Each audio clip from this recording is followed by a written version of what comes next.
ಎಲ್ಲರಿಗೂ ವನಕೋ ಇನ್ನೊಂದು ವಿಡಿಯೋಗೆ ಎಲ್ಲರಿಗೂ welcome back. Today was the most awaited day of this trip. ಯಾಕಂದರೆ ಈ ಟ್ರಿಪ್ ಏನಿದೆಯೋ ಇದಾಗಕ್ಕೆ ಮೇನ್ ಕಾರಣನೇ ಇದೊಂದು reason. I wanted to always visit Brihadeeswara temple. Brihadeeswara ದೇವಸ್ಥಾನ ಏನಿದೆಯೋ ಅದನ್ನು ವಿಸಿಟ್ ಮಾಡಬೇಕು ಅಂತಲೇ ಈ ಟ್ರಿಪ್ ನಡೆದಿರೋದು ಆ್ಯಕ್ಚುಲಿ.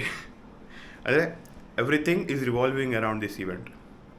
ಸೊ ನೆನ್ನೆ ಬಂದ್ವಿ, ರೂಮ್ ಸಿಕ್ತು. ಬಟ್ ವೀಕೆಂಡ್ ಆಗಿರೋದ್ರಿಂದ ಟೆಂಪಲ್ ಹತ್ತಿರ ಮತ್ತು ಸಿಟಿ ಒಳಗಡೆ ಎಲ್ಲ ರೂಮ್ ಸ್ವಲ್ಪ ಎಕ್ಸ್ಪೆನ್ಸಿವ್.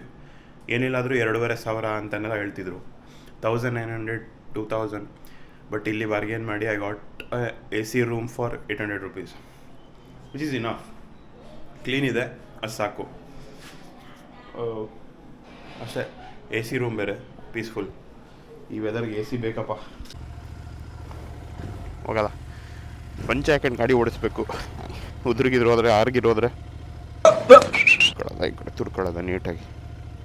ತೆಲುಗುದವ್ರು ಸಿಕ್ಕಿದ್ರು ಗುರು, ತಮಿಳ್ ಮಾತಾಡಿ ತೆಲುಗು ಮಾತಾಡೋಕ್ಕೆ ಬರುತ್ತಿಲ್ಲ. ಅಟ್ಲೀಸ್ಟು ಸ್ವಲ್ಪ ಆದರೂ ತಮಿಳ್ಗಿಂತ ತೆಲುಗುನೇ ಚೆನ್ನಾಗಿತ್ತು ನಂದು ಅಂದ್ಕೊಂಡಿದ್ದೆ.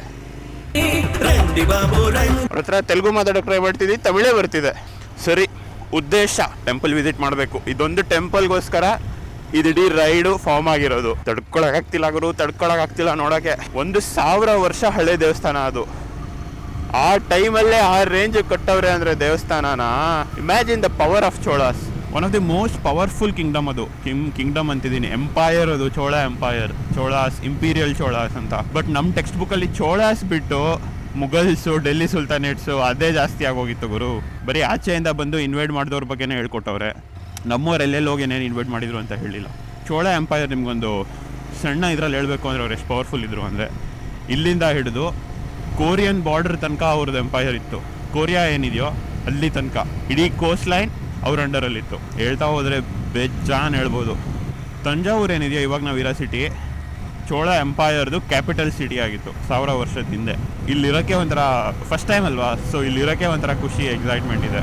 ಹೆಂಗಪ್ಪ ಪೆರಿಯರ್ ಕೋವಿಲ್ ಅಂದರೆ ದೇವಸ್ಥಾನ ತಮಿಳಲ್ಲಿ. ಪೆರಿಯರ್ ಅಂದರೆ ದೊಡ್ಡದು ಅಂತ, ದೊಡ್ಡ ದೇವಸ್ಥಾನ ಅಂತ ಕರೀತಾರೆ ಯೂಶ್ವಲಿ.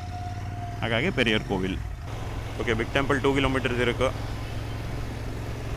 ಹಿಂಗೆ ಡೈವರ್ಷನ್ ಇರುತ್ತೆ. ಡೈವರ್ಷನ್ಲು ಇನ್ನೊಂದು ದೊಡ್ಡ ಮಿತ್ತೇನು ಅಂದರೆ, ನೀನು ಕರ್ನಾಟಕದಿಂದ ಹೋಗಿದ್ಯಾ ತಮಿಳ್ನಾಡಿಗೆ, ಕನ್ನಡಿಗ ಅಂತ ಮಾತ್ರ ಹೇಳ್ಬೇಡ ಅಲ್ಲೆಲ್ಲೂ ಅಂತ. ನನಗೆ ಎಷ್ಟೊಂದು ಜನ ಹೇಳಿದ್ರು ನಾನು ತಮಿಳ್ನಾಡಿಗೆ ಹೋಗ್ತಿದ್ದೀನಿ ಅಂದಾಗ, ಸರಿ ಹುಷಾರಾಗಿರು, ಕರ್ನಾಟಕದಿಂದ ಬಂದಿದ್ಯಾ ಅಂತ ಆದಷ್ಟು ಅವಾಯ್ಡ್ ಮಾಡು ಹೇಳೋಕ್ಕೆ ಅಂತ. ಬಟ್ ನಾನು ಹೋದಲ್ಲೆಲ್ಲ ನಾನು ಕನ್ನಡಿಗ ಅಂತ ಖುಷಿಯಿಂದನೇ ಹೇಳ್ಕೊಂಡಿದ್ದೀನಿ. ಬಟ್ ಪೀಪಲ್ ಅವರು ನಾವು ಅಂದ್ಕೊಂಡಂಗೆ ಇಲ್ವೇ ಇಲ್ಲ ಇಲ್ಲಿ. ನಾವು ಅಂದ್ಕೊಂಡಿದ್ಕಿಂತ ಸ್ವಲ್ಪ ಚೆನ್ನಾಗೇ ಅವರೇ ಅಂದ್ಕೊಳ್ಳಿ. ಲೈಕ್ ಮಾತಾಡ್ಸೋದಾಗಲಿ, ಪೊಲೈಟ್ನೆಸ್ ಆಗಲಿ. ಕಾಣಿಸ್ತು, ವಿಮಾನ ಕಾಣಿಸ್ತಿದೆ. ಓ ಮ್ಯಾನ್, ವಾಟ್, ಏನು ಗುರು ಇಷ್ಟು ಹೊಡೆದಿದೆ ಇದು? ಯಪ್ಪ, ಫಸ್ಟ್ ಟೈಮ್ ನಾನು ಒಂದು ಟೆಂಪಲ್ದು ವಿಮಾನ ಇಷ್ಟು ಹೊಡೆದು ನೋಡ್ತಿರೋದು. ಅಯ್ಯೋ, ಅದಕ್ಕೆ ಅನಿಸುತ್ತೆ ಇದಕ್ಕೆ ದಕ್ಷಿಣ ಕೈಲಾಸ ಅಂತ ಕರಿತಿದ್ರು. ಕೈಲಾಸ ಪರ್ವತ ಇರೋದು ನಾರ್ತಲ್ಲಿ, ಸೊ ಸೌತಲ್ಲಿರೋ ಕೈಲಾಸ ಪರ್ವತ ಅಂದರೆ ಅಷ್ಟು ದೊಡ್ಡದು ಇತ್ತಲ್ವಾ, ಅದಕ್ಕೆ ದಕ್ಷಿಣ ಕೈಲಾಸ. ವಾವ್ ಮ್ಯಾನ್,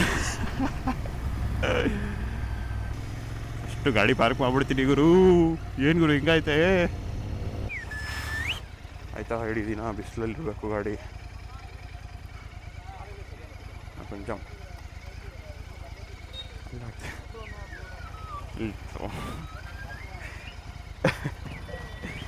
ಟ್ಯಾಕ್ಸಿ ಇಸ್ಬಿಟ್ರೆ ಎಂಟ್ರೆನ್ಸಲ್ಲಿ ಹಾಕ್ಬಿಟ್ಟು ಗಾಡಿನ. 5 rupees KA 53. ಆ್ಯಂಗಲ್ ಎಲ್ಲ ಸೆಟ್, ಕ್ಲೋಕ್ ರೂಮಲ್ಲೆಲ್ಲ ಇಟ್ಟೆ. ಎಕ್ಸೈಟ್ಮೆಂಟ್ ಅಂತೂ ಪೀಕಲ್ಲಿದೆ ನನಗೆ. ಪೀಕ್. ಈ ಬ್ಯಾಗ್ ನಿಜವಾಗ್ಲೂ ಒಳಗೆ ಬಿಡ್ತಾರಾ ಇಲ್ವಾ ಅಂತಲೂ ಗೊತ್ತಿಲ್ಲ ನನಗೆ. ಚಿಕ್ಕ ಬ್ಯಾಗ್ ಬಿಡ್ತಾರೆ, ದೊಡ್ಡ ಬ್ಯಾಗ್ಸ್ ಬಿಡೋಲ್ಲ ಅಂದರು. ಬ್ಯಾಗಲ್ಲಿ ಡ್ರೋನ್ ಗೇನ್ ಬೇರೆ ಇದೆ. ನೋಡೋಣ. ಡ್ರೋನ್ ಇದೆ ಅಂದರೆ ಗ್ಯಾರಂಟಿ ಬಿಡೋಲ್ಲ. 2.5 ವರ್ಷದಿಂದ ಅನ್ಕೋತಿದ್ದೆ ಇಲ್ಲಿಗೆ ಬರಬೇಕು ಅಂತ. ಫೈನಲಿ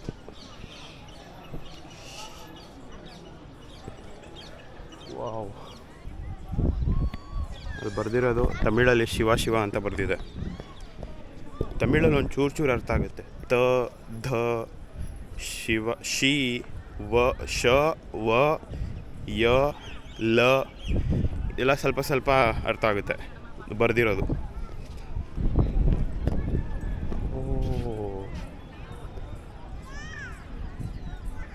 ಇದು ನಾನು ಕನಸಲ್ಲೂ ಅಂದ್ಕೊಂಡಿರಲಿಲ್ಲ ಹಿಂಗೆಲ್ಲ ಇರುತ್ತೆ ಅಂತ. ಮ್ಯಾನ್,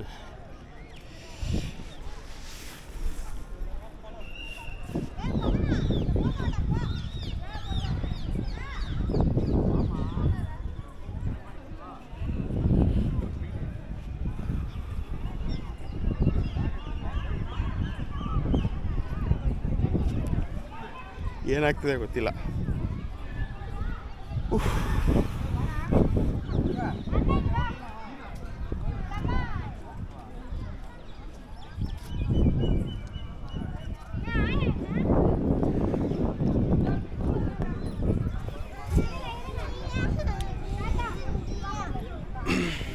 ಟೂ ಮಿನಿಟ್ಸ್ ಮಾಡ್ತೀನಿ. 2 hours later. ಸುಧಾರಿಸ್ಕೊಳ್ಳೋಕ್ಕೆ ಸುಮಾರು 2 ಅವರ್ ತೊಗೊಂಡೆ. ಇಲ್ಲೇ ಒಂದು ದೇವಸ್ಥಾನದ ಮೂಲೆಯಲ್ಲಿ ಕೂತಿದ್ದೀನಿ. ಅಲ್ಲಿರೋದು ಪ್ರದಕ್ಷಿಣೆ ಆಗೋಕ್ಕೆ ಒಂದು ಅರ್ಧ ಗಂಟೆ ಬೇಕು. ಇದು ಎಲ್ಲ ದೇವಸ್ಥಾನ ಆ ಕಡೆ ಈ ಕಡೆ ಸ್ಟ್ರೈನ್ಸ್. ಏನಾಯಿತು ನನಗೆ ಗೊತ್ತಿಲ್ಲ ಗುರು. ಅಷ್ಟು ಮಾಡುವ.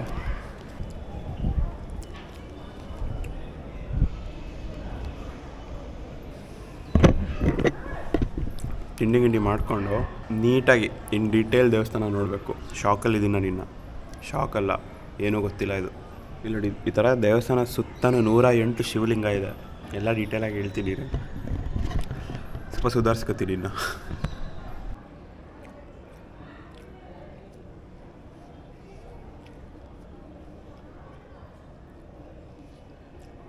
ಬೆಳಿಗ್ಗೆ 8 ಗಂಟೆಗೆ ಬಂದಿದ್ದೀನಿ.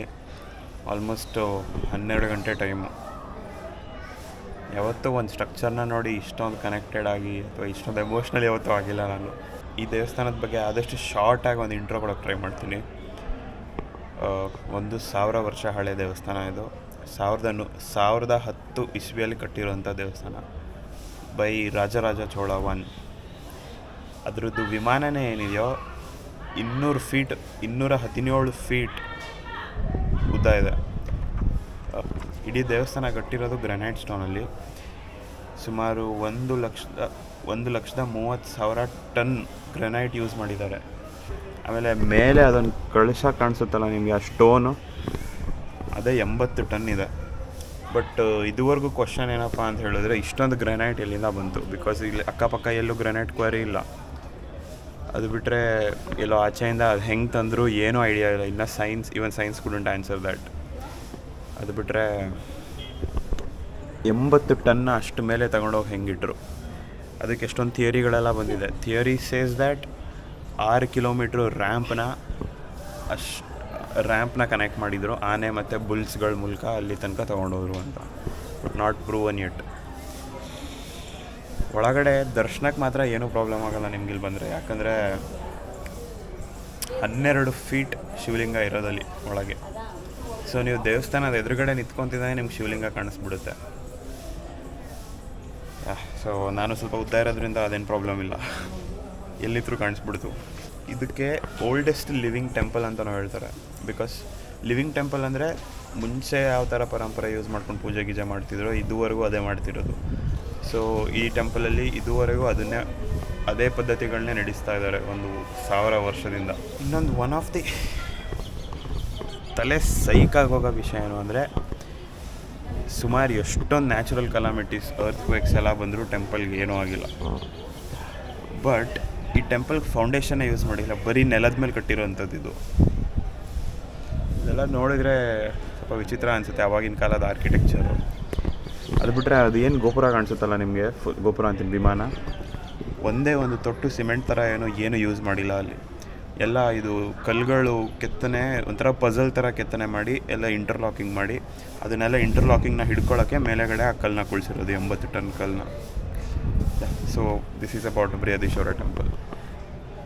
ಎಲ್ಲ ಫುಲ್ ಬ್ಲ್ಯಾಂಕ್ ಆಗೋದೆ, ಇನ್ನೇನು ಹೇಳೋಕ್ಕಿಲ್ಲ ನನಗೆ. ಆಲ್ಮೋಸ್ಟ್ 3-4 hours ಆಯಿತು ಇಲ್ಲಿ ಕೂತ್ಕೊಂಡು,